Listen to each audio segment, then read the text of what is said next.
പ്രിയപ്പെട്ടവരെ, Hampi blog part 2 എല്ലാവർക്കും സ്വാഗതം. കഴിഞ്ഞ ലക്കത്തിൽ നമ്മൾ സൗത്ത് ഹംപിയാണ് കണ്ടത്. എന്നാൽ അതിൽ നിന്നും വ്യത്യസ്തമായി ഈ പാർട്ടിൽ നോർത്ത് ഹംപിയിലാണ് നമ്മൾ യാത്ര ചെയ്യുന്നത്.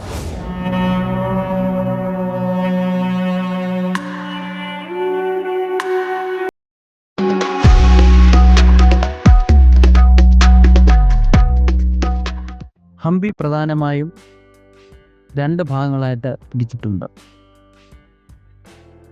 South and north Hampi. സൗത്തിലാണ് പ്രധാനപ്പെട്ട ഒട്ടനവധി മോണമെൻറ്റ്സ് സ്ഥിതി ചെയ്യുന്നത്. എന്നാൽ നോർത്ത് ഹംപി തികച്ചും വിഭിന്നമാണ്. പ്രകൃതി ഭംഗി കൊണ്ട് മനോഹരമായ ഒരു പ്രദേശമാണ് നോർത്ത് ഹംപി. ഇപ്പോൾ നാം നിൽക്കുന്നത് നോർത്ത് ഹംപിയിലെ അതിപുരാതനമായ ഗവി രംഗനാഥ ടെമ്പിൾ എന്ന ഒരു അബാൻഡൻഡ് ക്ഷേത്രത്തിലാണ്. ഇപ്പോൾ അവിടെ പൂജയൊന്നും നടക്കുന്നില്ല. എന്നാൽ നിരവധി ഫോട്ടോഷൂട്ടുകളും ആൽബം ഷൂട്ടുകളും മറ്റും നടക്കുന്ന ഒരു അമ്പലമാണ് ഗവി രംഗനാഥ ടെമ്പിൾ. പ്രാകൃതമായ ഒട്ടനവധി ശില്പ വേലകളും മനോഹരമായ ദൃശ്യ ചാരുത കൊണ്ടും ഭംഗി നിറഞ്ഞതാണ് ഈ ക്ഷേത്രം. ഹംപിയുടെ വിവിധ ദൃശ്യങ്ങൾ ഇവിടെ നിന്നും നമുക്ക് കാണാം.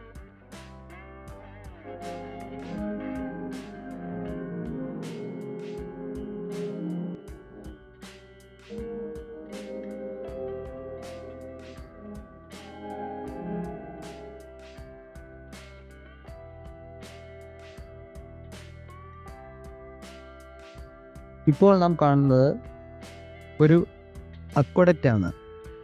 തുംഗഭദ്ര നദിയിൽ നിന്നും രാജ്യത്തിലെ വിവിധ ആവശ്യങ്ങൾക്ക് വേണ്ടി ജലം എത്തിച്ചിരുന്ന അക്വഡക്റ്റുകളുടെ ശേഷിപ്പാണ് നമ്മളിപ്പോൾ കാണുന്നത്.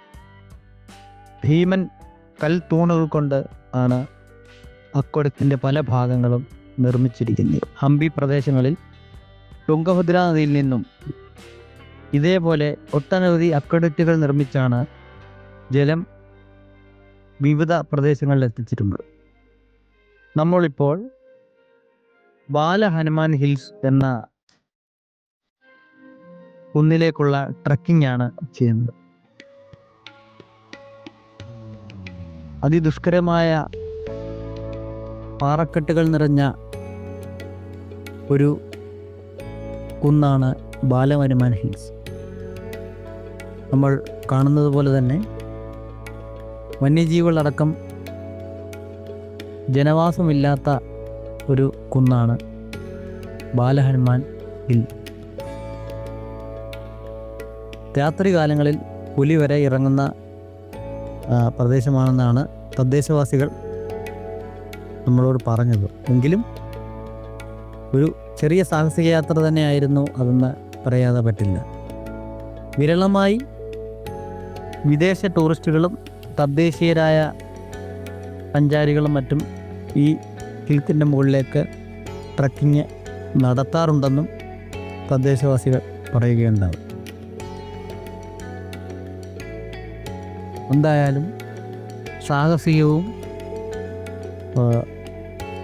വളരെ ജിജ്ഞാസ നിറഞ്ഞതുമായ ഒരു ട്രക്കിങ് തന്നെയായിരുന്നു ഈ ബാല ഹനുമാൻ ഹില്ലിലേക്കുള്ള യാത്ര.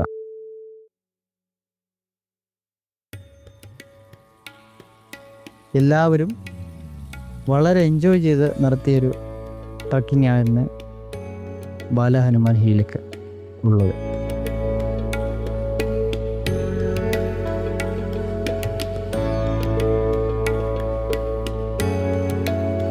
ഹംപി എന്ന് പറയുന്നത് തികച്ചും വ്യത്യസ്തമായൊരു ടെറൈനാണെന്ന് പറയാതെ പറ്റില്ല.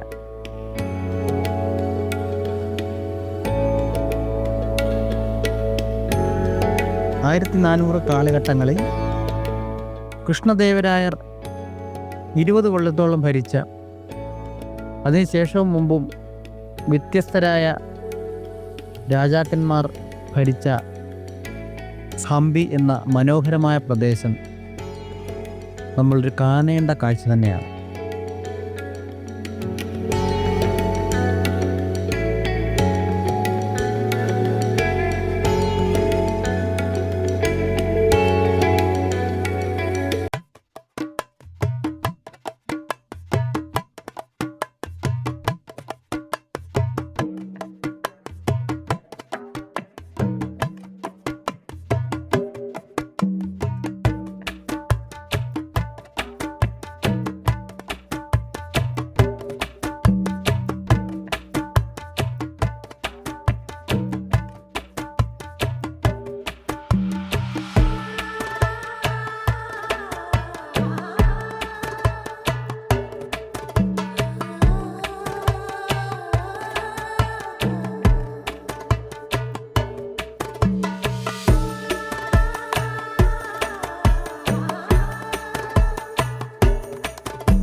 ഇപ്പോൾ നമ്മൾ ഏകദേശം ബാലഹനുമാൻ ഹിൽസിൻ്റെ ഒരു ടോപ്പ് സൈഡിലെത്തി എന്ന് പറയാം. ഹംപിയുടെ വിവിധ മനോഹരമായ ദൃശ്യങ്ങൾ നമുക്ക് ഇവിടെ നിന്ന് കാണാം. സ്വർഗതുല്യമായ കാഴ്ചകളാണ് ഈ പ്രദേശങ്ങൾ നമുക്ക് സമ്മാനിക്കുന്നത്.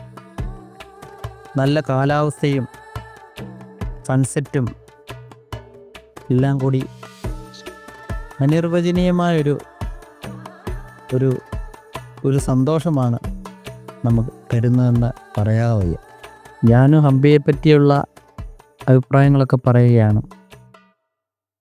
ആ ഗുഹ കണ്ടോ? ആ ഗുഹയിൽ നിന്നും അകത്തോട്ട് കയറിയ നമുക്ക് ഹംപി ഇങ്ങനെ പരന്ന് കിടക്കുന്നതായിട്ട് കാണാം.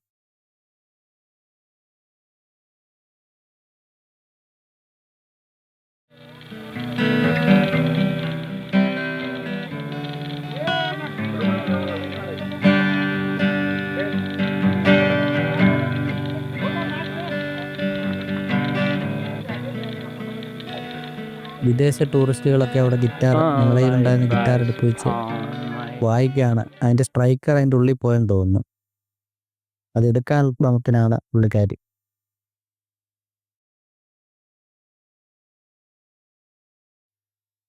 ഞാനും ഗ്രീസും അതൊക്കെ മേളിലോട്ട് ഇങ്ങനെ പോവുകയാണ്. പുള്ളി ഭയങ്കര ഹാപ്പിയാണ്. ഞങ്ങളങ്ങനെ കുന്നിൻ്റെ മുകളിലുള്ള ഹനുമാൻ ക്ഷേത്രത്തെ ലക്ഷ്യമാക്കി സഞ്ചരിച്ചു കൊണ്ടിരിക്കുകയാണ്. അവിടെ ഒരു സ്വാമിയൊക്കെ ഉണ്ട്. അദ്ദേഹം അതിൻ്റെ ടോപ്പിൽ ഇതുപോലൊരു കുടിലൊക്കെ കെട്ടി ഇങ്ങനെ നിൽക്കുകയാണ്. എന്താണ് പുള്ളിയുടെ ലക്ഷ്യം കൃത്യമായി മനസ്സിലാക്കാൻ പറ്റുന്നില്ലെങ്കിലും പുള്ളി ഒരു ആരാധനയൊക്കെ നടത്തുന്നുണ്ട്. വളരെ മനോഹരമായ ഒരു സൺസെറ്റ് നമ്മളിങ്ങനെ കാണുകയാണ്. എന്ത് മനോഹരമായൊരു കാഴ്ചയാണ്.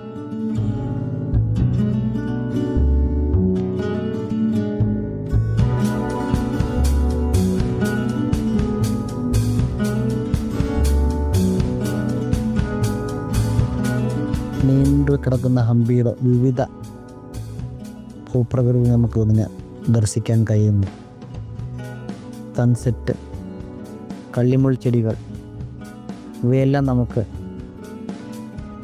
കണ്ണിന് ആനന്ദം നൽകുന്ന കാഴ്ചകൾ തന്നെയാണ്.